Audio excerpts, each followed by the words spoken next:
हिमाचल में रास्ता दी हुई है, उसके विषय में एक सोचा।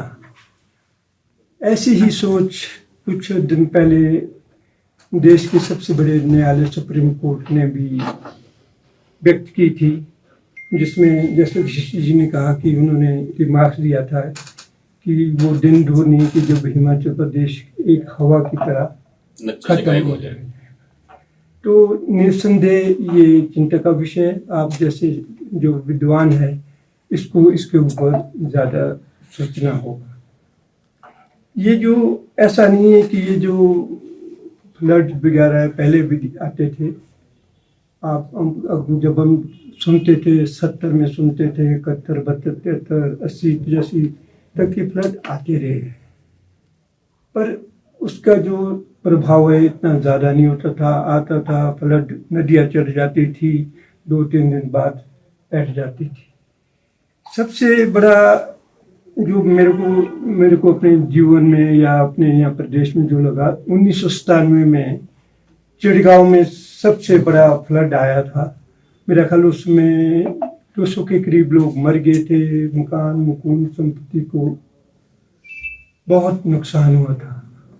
उसके बाद निरंतर सतलुज वैली पर आंध्रा प्रोजेक्ट के जब बना उसके बाद आया, और उसके बाद आता ही राज। तो मेरा ये कहने का मतलब है कि जब से यहाँ हाइडल पावर जनरेशन ज़्यादा हुई है, मास स्केल पर हुई है, तब से इनका इम्पैक्ट और प्रभाव ज़्यादा होने लगे। सैकड़ों जाने चली गई है, पहले इतनी जाने कहाँ जाती थी। जब फ्लड आते थे 8-10 लोग तो खैर हो ही जाते थे, पर सैकड़ों में तो कभी नहीं हुई। जो इनडिस्क्रिमिनेट कंस्ट्रक्शंस, अनसाइंटिफिक कंस्ट्रक्शंस, इसके बारे में किसी ने, ना हमारे प्लानर ने सोचा, ना हमारे जो पॉलिटी है उसने सोचा, ना ब्यूरोक्रेसी ने सोचा।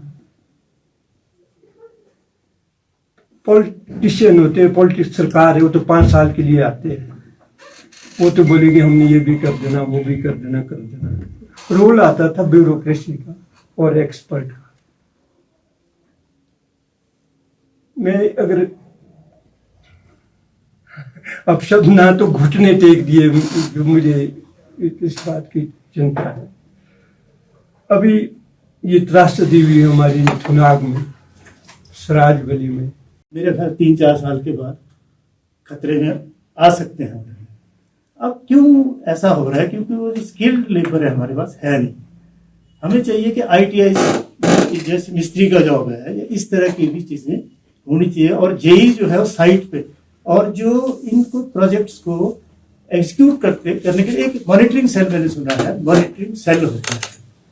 जैसे बड़ा प्रोजेक्ट है तो एक over and above monitoring cell, उनकी भी रिस्पॉन्सिबिलिटी होनी चाहिए कि भाई आपने ये सड़क बनाई, 5 साल चलनी चाहिए थी, तो आपने मॉनिटर क्या किया इसका? अब आप सुरंगें बना रहे हैं, बिल्कुल पुरानी टेक्नोलॉजी। मैंने देखा सुरंगों में ब्लास्टिंग करते हैं। अब आप डिस्टर्ब कर रहे हैं उसका जो इनर्शिया है, नेचर का जो इनर्शिया है, उसको आप डिस्टर्ब कर रहे हैं। अब कटिंग एज जो टेक्नोलॉजी, शार्प एज जो कटिंग टेक्नोलॉजी जब तक हमारे पास नहीं होगी, सुरंगें आप पहाड़ों को डिस्टर्ब कर रहे हैं। और वो जो हम वो डेब्रिस हैं उनको स्टैक कर रहे हैं, खड्डों के किनारे स्टैक कर रहे हैं। अब इस सारे से क्या हो रहा है कि हमारे बिल्कुल नेचर जो है डिस्टर्ब, एक तरह से बिल्कुल डिस्टर्ब हो रही है। और जब इनर्शिया, जैसे एक बच्चा सोया है और उसके पिताजी क्या करते हैं, उठ जाए एकदम से, वो आलसी है। आलस से जब हमने उसको हटाना है तो 2 तरीके हैं, या तो प्यार से उसको उठाओ या उसको मार के उठा दो। अब जब उसको हम शाउट करके उठाएंगे तो बच्चे एकदम से ऐसे, वही प्रकृति का हाल है। तो हम जो मेथड्स यूज कर रहे हैं इसमें, वो ये नहीं है कि जैसे धीरे से उसको, उसके इनर्शिया को हम डिस्टर्ब कर रहे हैं। तो इस तरह से सारी एनवायरनमेंट जो है वो क्लाउड बर्स्ट का है, तो उसी तरह से अनइवन जो है प्रकृति हमें वो उसके रिप्लाई दे रही है। तो इसी कारण से ये क्लाउड बर्स्ट हो रही है, इसी कारण से ये सारी चीज़ें जो हैं हो रही है। ऐसा भी मेडिसिनल हर्ब्स है जो मेडिसिनली, एक सिर्फ एक कीड़ा जड़ी नहीं है हमारे पास, नाक चतरी है, पत्थर चाटा है, बहुत कुछ है। इन्वायरमेंटल इम्पैक्ट सिर्फ उनकी एक्सटिंक्शन ही नहीं ला रहा है, पर जो बेसिकली आपका कंपाउंड होता है ना, उसमें जो सेकेंडरी मेटाबोलाइट होता है वो आपकी मेडिसिनल वैल्यू देता है, वो चाहे एसेंशियल ऑयल हो, वो चाहे कुछ और एल्किलॉइड हो उसमें। जो क्लाइमेट चेंज की वजह से चेंजेस आ रहे हैं टेम्परेचर में, या एक्सेसिव पानी आ रहा है आसमान से, उसकी वजह से वो जो हमारे पास हर्ब है वो उग रही है, पर वो उतनी पोटेंट नहीं रह गई है जितनी वो आज से 10 या 20 साल पहले होनी थी। दूसरी बात मैं इसमें ये देखना चाहता हूँ, जैसे फॉरेस्ट डिपार्टमेंट है, फॉरेस्ट डिपार्टमेंट में बड़े समय से जो देहार की प्लांटेशन है वो एडिक्वेट नहीं है, क्योंकि आप देहार डायरेक्टली नहीं प्लांट कर सकते, आपको उसको नर्सरी में रखना पड़ता है। कुछ समय से देहार की प्लांटेशन, मैंने खुद भी कई बार ट्राई किया है, देहार के प्लांट अवेलेबल ही नहीं है। अगर आपने प्लांटेशन कहीं भी करनी है तो देहार की प्लांटेशन सबसे कम अवेलेबिलिटी में रहती है, बाकी तो मिल जाते हैं प्लांट्स, तो देहार पे मेरे हिसाब से फॉरेस्ट डिपार्टमेंट को काम करना चाहिए कि देहार की प्लांटेशन ज़्यादा अवेलेबल, ज़्यादा तरीके से प्रोवाइड कराई जा सके। उससे हमारा जो फॉरेस्ट का जो जिसको बचाने की कोशिश कर रहे हैं एटलीस्ट वो तो बचे। जब आप प्लांटेशन ही नहीं देंगे, या फिर आप सफेदे की देंगे, या फिर आप चीज की देंगे, तो उससे तो बाकी का वाइल्ड लाइफ भी डिस्टर्ब हो रहा है, तो इस पर ध्यान देना चाहिए। वैरायटी हमारे पास आ रही है, क्लाइमेट जब जैसे भी चेंज होता है तो हम इस तरह की वैरायटी को इंट्रोड्यूस कराए कि जो इन वेदर इवेंट्स को सहन कर पाए, जिसमें टेम्परेचर्स के हो सकते हैं, सैलिनिटी ड्रॉप, इस तरह के प्लांट काम हो रहा है। जैसे हम बात करें ना कि हिमाचल प्रदेश में तो इस तरह की रेजिस्टेंट वैरायटीज को इंट्रोड्यूस कर सकते हैं जो क्लाइमेट के जो हमारे पास इम्पैक्ट्स है उसकी विदस्टैंड आपकी वैरायटीज खड़ी हो पाए। दूसरा, हम लोग प्रिसीजन में वेदर स्टेशंस की हम लोग बात करते हैं, हमारे पास बहुत कम प्रिसीजन में डेटा अवेलेबल, डेटा की डेफिशिएंसी हिमाचल में बहुत ज्यादा है, तो हम लोग एक कंट्रोल कंडीशन में कुछ सिस्टम में हम लोग वेदर स्टेशन को इंट्रोड्यूस कर सकते हैं, क्योंकि हमारे पास अगर इनपुट डाटा आएगा तो एडवाइजरीज हम लोग जारी कर सकते हैं कि इस तरह का इम्पैक्ट आने वाला है। वो प्लांट्स की बात ही नहीं कर रहा मैं, जनरली वो अदर जो जितनी भी कैलेमिटीज आती है या जो भी हमारा उस सोर्स में भी वो हेल्पफुल करेगी। एंड एक और चीज हम इसमें कर सकते हैं कि जैसे प्रिसीजन फार्मिंग में कोई आपने हाइड्रोपोनिक्स के बारे में सुना होगा, इस तरह की कोई प्रिसीजन में अब लोग फार्मिंग करेंगे तो मैं समझता हूँ कि क्लाइमेट चेंज को हम लोग एक तरह से टैकल कर सकते हैं। से लेके जब हम हिमाचल की बात करते हैं, it's very miserable nowadays. And earlier when we were used to be in the schools, तो क्या होता था कि our state was prone to hazard, तो हजार्ड से लेकर हमने प्रोन टू डिजास्टर तक का पूरा जर्नी तय कर लिया है in last 10 to 15 years. So when we talk about the vulnerability जो आपका है, उस मैपिंग में आप देखेंगे जो बहुत डिफरेंट ज्योग्राफी के डिस्ट्रिक्ट्स है, लाइक चंबा, किन्नौर, शिमला, कुल्लू, किन्नौर वगैरह जो है, डिफरेंट आपकी टोपोग्राफी और ज्योग्राफी के होते हुए भी वहाँ पर आपको एक ही तरह की जहाँ पे आपके इको सेंसिटिव जोन है या आप सिटी वाइज आपको देखेंगे उसको, वो थोड़ी वीक है। लेकिन अब क्या होगा, coming to my current work which is on hydro power projects, अगर हम डेवलपमेंट की बात करें, first of all the road expansion is there, second we have the urbanisation, and third one hydro power projects. So what happens there कि हमने बात की है कम्युनिटी पार्टिसिपेशन की। व्हाट हैपेंस, हम चाहे किसी भी आप क्लाउड बर्स्ट की बात करो, लैंडस्लाइड की बात करो, फ्लैश फ्लड की बात करो, या फिर आप बात करते हो किसी भी अर्थक्वेक की, सबसे ज्यादा जो आपका इम्पैक्ट है वो firstly livelihood, because we are the human beings, तो हम फर्स्टली अपने से स्टार्ट करेंगे। तो लाइवलीहुड के साथ साथ व्हाट हैपेंस कि we are the prior one जिनका एक्सेस है नेचुरल रिसोर्सेज के साथ, चाहे हम अपनी बेसिक नीड्स को लें, हम रिलाई करते हैं नेचुरल रिसोर्सेज से। So when there is a lack of harmony between our community needs and then comes the policy, so there should be some interventions कि आपकी जो एक्सपर्टीज है, आपकी जो साइंटिफिक रियलिटी है और जो आपकी नेचर है, इन तीनों में किस तरीके की हार्मनी आती है।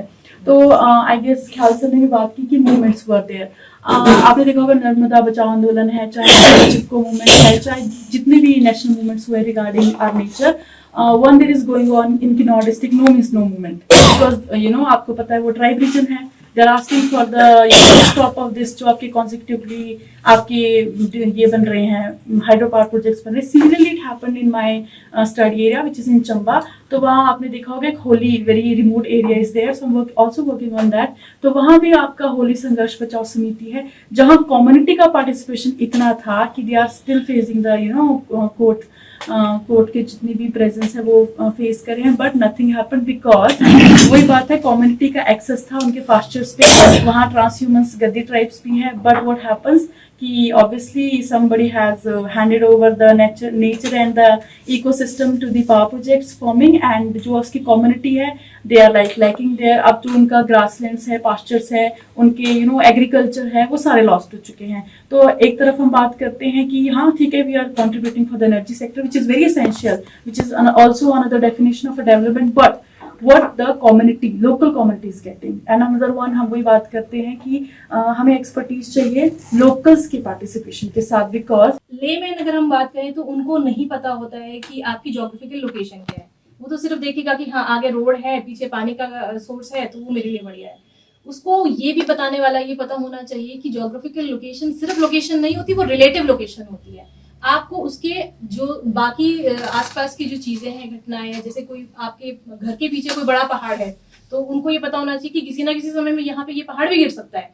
तो इस तरीके की जो नॉलेज है वो आज के समय में बहुत ही लैकिंग, और खासकर स्कूल के स्तर पे जो है बच्चों को ये नॉलेज नहीं. आप देखिए स्कूल में भी हमारा जो भूगोल विषय है उसका जो रेशियो है बच्चों का, ये जो हम कहते हैं कि जो टीचिंग वो फैकल्टीज है बहुत कम रह गया है.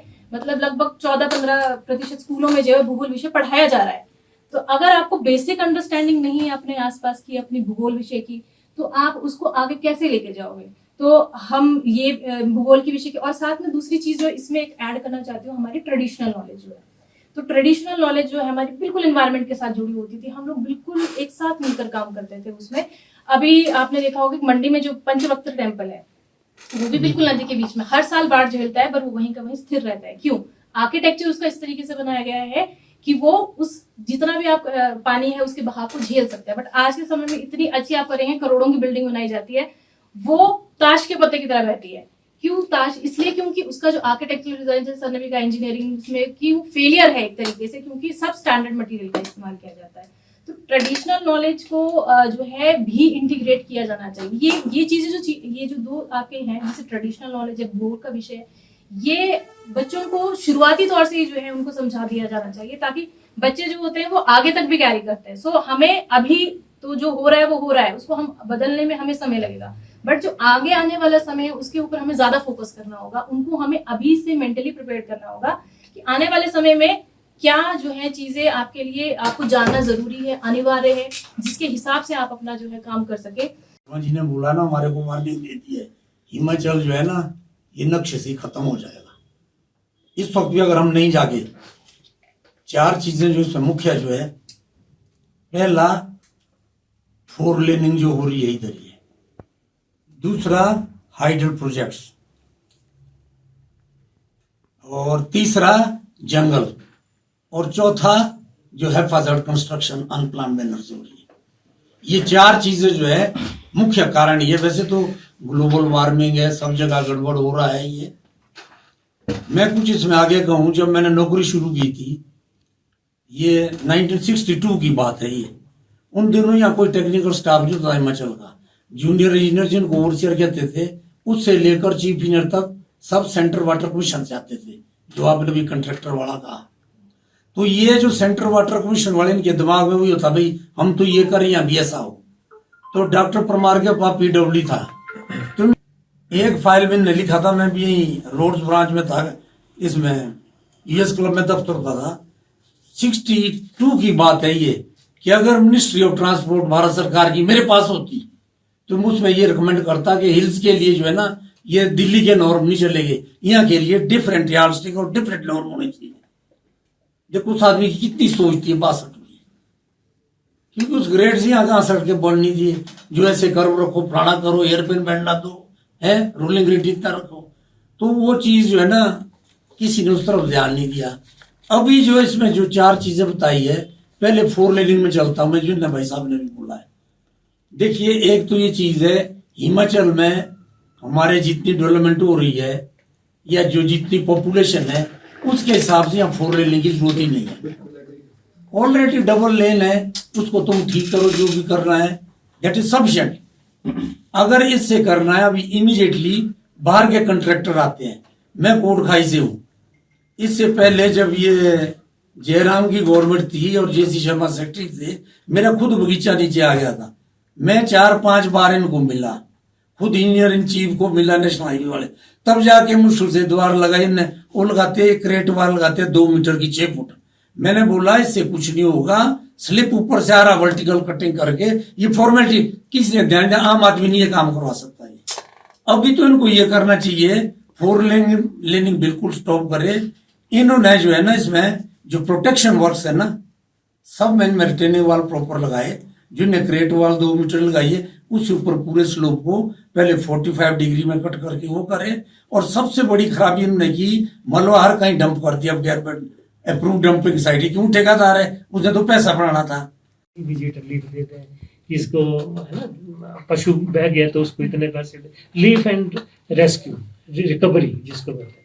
लेकिन मिटिगेशन की तरफ ध्यान देना कि इसके इम्पैक्ट को, मान लीजिए शिमला की ड्रेनेज ठीक है, ड्रेनेज ठीक है तो उसका इम्पैक्ट कम किया जा सकता है। मान लो मैंने क्लाउड बस्ट, हम क्लाउड बस्ट नहीं रोक पाए, लेकिन अगर हमारी ड्रेनेज ठीक होती, हमारे रिवर्स की ट्रेनिंग ठीक होती, नालों की ट्रेनिंग ठीक होती, हमने घर की प्लानिंग ठीक होती, तो हम नहीं इसके इम्पैक्ट को रोक सकते। अब पीछे जैसे शिमला में मंदिर का आया था समर हिल में, तो वो क्लाउड बस्ट हुआ, कितना नुकसान हो गया। समेज विलेज जो रामपुर के आसपास समेज विल है, पूरे का पूरा बह गया। हमारी एक्चुअली मैंने अभी एक आर्टिकल लिखी थी कि हमारी जो पॉलिसीज हैं वो एक जो फॉक्स नहीं होता, इधर हमारे घर में गाँव में सुनाते थे कि हर सर्दियों जब सर्दी लगती है उसको तो बोलते हैं मैं घर बना लूँगी, अगली सर्दियों तो घर बना लूँगी। और हमारा यहाँ भी सरकारों में भी होता है कि अगले तक हम ये कर लेंगे, लेकिन जैसे ही रेनी सीजन खत्म हो जाएगा ना, ये सारी चीज़ें। और रेनी सीजन की बड़ी मेरा आरंभिक जो स्टेटमेंट है उसमें ये रहेगा कि हमें रिलीफ रेस्क्यू के साथ साथ मिटिगेशन पर जो है वो ज़्यादा जोर देना पड़ेगा हमें, ताकि हमारा इसका इम्पैक्ट जो है। Allowed. It is a wildlife sanctuary, eco-sensitive zone. There is no cultivation around. You are doing cultivation, and you are doing cultivation with chemicals which are causing cancer.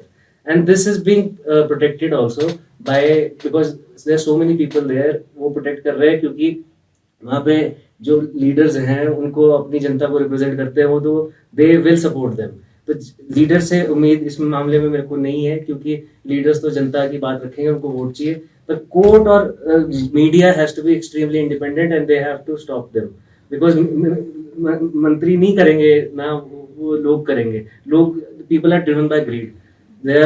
They want to earn a lot of money, so they will not do it. So I think that these are some of the issues. Solid waste is a very big issue, which I am also doing in the High Court from last 5-6 years. It's a very sad state of affairs. I have lost beaten down like totally, because everybody is burning the waste. All the waste is going into the rivers, and they make dumping sites near the river so that when the monsoons come, the dump goes away in the river. This they have written in the affidavit, because they thought that this is something which is acceptable. That they wrote it in the affidavit, and then they realized that how shameful this is. All the sewage, there is no sewage provision anywhere in Himachal. All the sewage is flowing into the rivers. We had a case of 50,000 cases of hepatitis B in Shimla in 2018. After that also this is continuing. All the rivers, अभी एक NGT ने judgement issue किया है कि यहाँ की 35 streams जो है सारी की सारी नॉन ड्रिंकेबल, नॉन हैबिटेबल है। मेरे हिसाब से तो हर पंचायत या वार्ड में जो है मैप लगने होने चाहिए, लाल लिखाना होना चाहिए कि ये वाला एरिया जो है नो कंस्ट्रक्शन जोन है, यहाँ पे जो है कोई भी कंस्ट्रक्शन नहीं की जानी चाहिए। अगर होगी तो आपको बिजली पानी यहाँ पे नहीं मिलेगा। ऐसा बिल्कुल नहीं है, नहीं, वी डोंट नो। अब हम वो करना नहीं चाहते हैं, बिकॉज हम भूल जाते हैं हमारी आवाज कमजोरी से। सर ने कहा कि अपना रोडू में हुआ, कुल्लू में जो है 1895 के आसपास हुआ, फिर 90s में हुआ। हर बार होती है सर, आपदाएं आती ही है, बिकॉज ये रियलिटी है। Climate change is a reality, but हम लोग क्या कर रहे हैं, हम उसको और ससेप्टेबल बना रहे हैं। हम नाले के पास आ रहे हैं, ठीक है, फिर हम नैरेटिव चेंज करते हैं। सर ने कहा कि पीक्स जो है वो वितर होती है, I agree with that, but हम लोग क्या कर रहे हैं सर, हम एक नेशन को भी क्या कर रहे हैं, अपने क्राइम को हाइड करने के लिए यूज कर रहे हैं। आज के टाइम हम क्या बोल रहे हैं कि अगर हम थुनाग के कंटेक्स्ट में बात करें, मेरी काफी लोगों से बात हुई, दे आर सेइंग कि it's because of the God, ये देवताओं की वजह से हुआ क्योंकि देवता नाराज है। नो, देवते आपकी चॉइस से नाराज नहीं होंगे, ना ही आपकी चॉइस से खुश होंगे। आप उन्हीं देवताओं के लिए आप जो है 200 देवदार के पेड़ काट के मंदिर भी बना रहे हैं। We have also commercialise that god की एडिटी को भी कमर्शियलाइज कर रहे हैं। God is supreme, faith is there, ठीक है, हमने एक स्टोन से, वुड से, आयरन से, पीतल से उसको हमने गोल्ड तक पहुंचा दिया, और उसके लिए हमने जो कंस्ट्रक्शन है वो हमने बड़ी लेविश कर दी है। तो गॉड इज ऑलवेज देयर, वो एक सुप्रीम पावर है, बट हम उस नैरेटिव को कि हमारी कंस्ट्रक्शनल एक्टिविटी जो है वो सस्टेनेबल नहीं है, उसको छुपाने के लिए हम क्या कर लेते हैं, एक नया नैरेटिव जो एस्टेब्लिश कर लेते हैं। सो ज्योग्राफी को जानना जरूरी है सर, कंस्ट्रक्शनल जोन आइडेंटिफाई करना बहुत जरूरी है। अभी मैं कुल्लू पे काम कर रहा हूँ, कुल्लू के जो जितने भी एजुकेशन इंस्टीट्यूशंस है वहाँ की डिजास्टर वल्नरेबिलिटी पे काम कर रहा हूँ, एक एसडीएम का प्रोजेक्ट मेरे पास है। तो हैरानी ये होती है सर, हमारे 50% के आसपास जो एजुकेशन इंस्टीट्यूशंस है लगभग वल्नरेबल जोन में है। हमने उससे पहले मतलब बड़ा इंटरेस्टिंग सा है, एक कंसल्टेंसी प्रोजेक्ट वाटरशेड में खोड़ानाल जगह है एक मंडी में, हम खोड़ानाल विजिट किया, वहां पे डिजास्टर आया था 2023 में। जो पुराना एरिया था, जो पुराना गांव है खोड़ानाल का, बिल्कुल सेफ है, वहां पे एक घर भी डैमेज नहीं हुआ है, बट जो नए घर लोगों ने जो बनाए हैं रोड के साथ ना, वो डैमेज हुआ है, स्कूल भी डैमेज हुआ है, पंचायत घर भी डैमेज हुआ है। उसके बाद इंटरेस्टिंगली हम 2025 में गए तो जो स्कूल की नई बिल्डिंग है वो भी वहीं बन रही है जहां पे पुरानी बिल्डिंग थी। जहां पे पुरानी बिल्डिंग थी जो डैमेज हो गई थी, नई वाली बिल्डिंग भी हम वहीं पे बना रहे हैं। सो पब्लिक को डिमांड उस तरह से रखनी पड़ेगी, पब्लिक को हमें एंगेज करना पड़ेगा, पब्लिक को हमें जो है कॉन्फिडेंस दिलाना पड़ेगा। Until we will not do that sir, लोगों को हम एंगेज नहीं करेंगे इस प्रोसेसेस में। उन्हें लगना चाहिए कि सरकार अगर बोल रही है तो हमारे फायदे के लिए बोल रही है, अदरवाइज हमारी जो मेमोरी सर बहुत कम होती है। 20 सालों से नाले में बाढ़ नहीं आई, वहां पे हम घर बना देते हैं। तो ज्योग्राफी ऐसी है, आप कुल्लू को देखो, आप सराज को देखो। एक चीज और है, बहुत छोटी सी बात कहूंगा, बट दैट इज वेरी, उसका बड़ा तगड़ा इम्पैक्ट पड़ रहा है। 20-25 साल से वो सारी चीजें आपके पास है, हमने रिपोर्टें दी है, सब कुछ की है, आप उनको देखते नहीं और मीडिया बोलते हैं कि उसकी रिपोर्ट तैयार करो। जो चीजें बैठी हुई हैं उसको आप स्टडी करो कि वाकई उन्होंने ऐसे बोला था, आप क्या वैसा कर रहे हैं, नहीं कर रहे। इसमें गलती हमारी भी है, क्योंकि हमारा डायरेक्ट सरकार का कोई संवाद नहीं होता। क्यों नहीं होता? क्यों? क्रिटिक्स है कि हम उनको बोलेंगे कि ये गलत है, ये गलत ठीक करो, वो नहीं मानेंगे, तो दूसरी बार वो हमें बुलाएंगे। मतलब फैक्ट बता रहा हूँ मैं आपको, लेकिन काम बहुत है, उसको सिर्फ आपका जो लिंक है ना उसको तैयार करने की जरूरत है। और ये बहुत बड़ी त्रासदी है कि जो कंसल्टेंसी बाहर से आती है।